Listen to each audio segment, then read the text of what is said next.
നമസ്കാരം.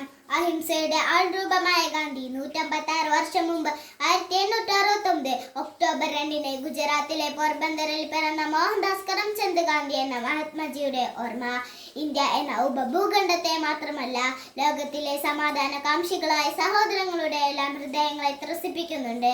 കൂട്ടുകാരെ, ഒക്ടോബർ 2 ഗാന്ധി ജയന്തി, ഗാന്ധിജിയുടെ ജന്മദിനം. ലോക മനസ്സിൽ സത്യത്തിന്റെയും അഹിംസയുടെയും ആൾരൂപമായ ഗാന്ധി ഇന്ന് വീണ്ടും ഉയർക്കുകയാണ്. ജനകോടികളുടെ മനസ്സിൽ ഗാന്ധിസം എന്ന സമാധാന സന്ദേശമായി കാലം കാണാൻ കുതിച്ചിറങ്ങിയ സുന്ദര സ്വപ്നമായിരുന്നു ഗാന്ധി. രാജഭരണ ആഭരണമണിയിച്ച ഇന്ത്യയുടെ ചരിത്രത്തിൽ നിന്നും നാട്ടുരാജ്യങ്ങൾക്കിടയിലൂടെ വ്യവസായ കണ്ണുമായി നുഴഞ്ഞുകയറിയ വിദേശ ശക്തികളെ അഹിംസയുടെ മാർഗത്തിൽ നിന്നും ഇന്ത്യ മണ്ണിൽ നിന്നും തുരത്താൻ പിറവിയെടുത്ത പ്രവാചക ജന്മമാണ് ഗാന്ധി. നിങ്ങളെ ഞാൻ ആക്രമം പഠിപ്പിക്കുകയില്ല, കാരണം അതിൽ ഞാൻ വിശ്വസിക്കുന്നില്ല.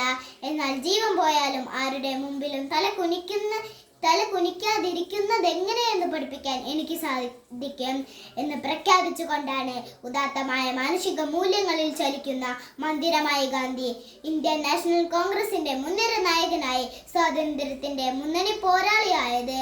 ഹിന്ദുയിസവും ജൈനിസവും ക്രിസ്ത്യതവും ഏറെ സ്വാധീനം ചെലുത്തിയ ഗാന്ധിജിക്ക് ഗാന്ധി മനസ്സിൽ ഭഗവത്ഗീതയും വിശുദ്ധ ബൈബിളിലെ അഷ്ടാഭാഗ്യങ്ങളും ദേവസ്വരമായി.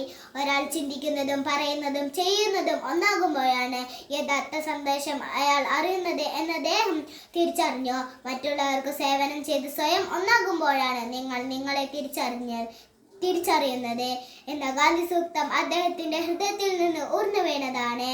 ഭാരതത്തിന്റെ ഭാവവും രാഗവും താളവും തന്റെ ഉപവാസത്തിലും പ്രാർത്ഥനയിലും സത്യാഗ്രഹത്തിലും വെളിപ്പെടുത്തിയ ഗാന്ധിജിക്ക് ധാരാളം ശിഷ്യഗണങ്ങളുണ്ടായി.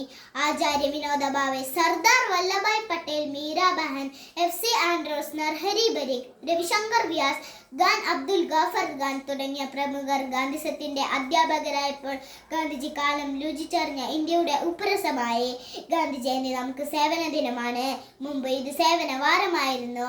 ക്ലാസ്സിലെയും മുറ്റത്തെയും കടലാസു നീക്കിയും പുല്ല് പറിച്ചും കല്ല് പറിക്കുകയും മാത്രം നമ്മൾ ഈ ദിനം ആചരിക്കരുത്. ഭാരതീയന്റെ സാമൂഹിക വളർച്ചയുടെ വഴികളിൽ തടസ്സമായി കിടക്കുന്ന എല്ലാ ചിത്രവാസനകളുടെയും മാലിന്യങ്ങൾ ദൂത്തെറിയാൻ നമുക്ക് കഴിയണം. ഇന്ത്യ സ്വാതന്ത്ര്യ വഴിയിലൂടെ നടക്കട്ടെ. അതിനായി ക്ലാസ്സും സ്കൂളും പരിസരവും നമുക്ക് ലഹരി വിമുക്തമാക്കാം. നമ്മിലെ ദുശീലങ്ങളുടെയും ദുഷിച്ച മൂല്യങ്ങളുടെയും ജീർണിപ്പുകൾ തുടച്ചു നീക്കുന്നതിനും ഈ ഗാന്ധി ജയന്തി ദിനത്തിൽ നമുക്കും തുടക്കമിടാം. ഭാരത മാതാ കീ ജയ്. നന്ദി.